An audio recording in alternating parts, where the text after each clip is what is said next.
কোনো কাজের একটা ছিড়বিচ্ছি নেই, সারাক্ষণ খালি জ্ঞান জ্ঞান করতে থাকে। বলি বাপ মা কি তোমাকে কোনো কাজ শিখিয়ে পাঠায়নি? হ্যাঁ, ঠিকই বলেছেন মা, আমার বাবা মা আমাকে কিছুই শেখায়নি।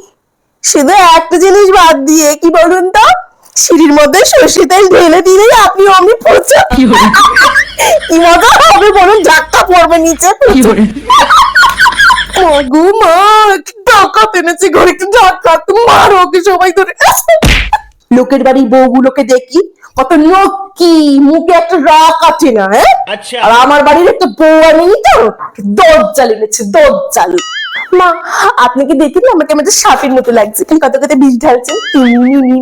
কোনো প্রবলেম নেই, কদিন পরে নাগপঞ্চমী আসছি, আপনাকে একটু দুধ কলা দিয়ে দেবো ছোট্ট করে, ঠিক আছে? কাটালি। ও কি বললো? তুমি চা খাও কি? ও কি বললো শুনলা না তুমি? কি রেঁধে রেখেছে, দেখতেই বিচ্ছিরি হয়েছে। রান্না বান্নার কোনো চিনি ছাপদা নেই। হ্যাঁ, দেখতেই কেমন, দেখলেই বমি পাবে। মা, আপনাকে তো আমি রান্নাটা দেখতে বলেছি নাকি? আপনি খামাখা আয়না দেখছেন কেন বলুন তো? তাড়াতাড়ি কি রান্নাটা দেখুন।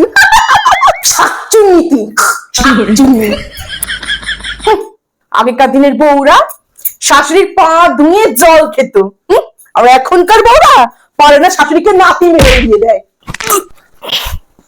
শুনুন মা, আপনার ওই হাজা পায়ে জল খান, আমার কোনো শখ লাগেনি।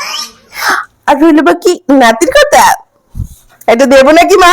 উড়ে আসি, মুখে একেবারে। ও বাবা গো, আমাকে নাতি মারবে বলছে। দেখো দেখো, আমার চোখে নাকি পা ভরে দেবে ও। अबे साले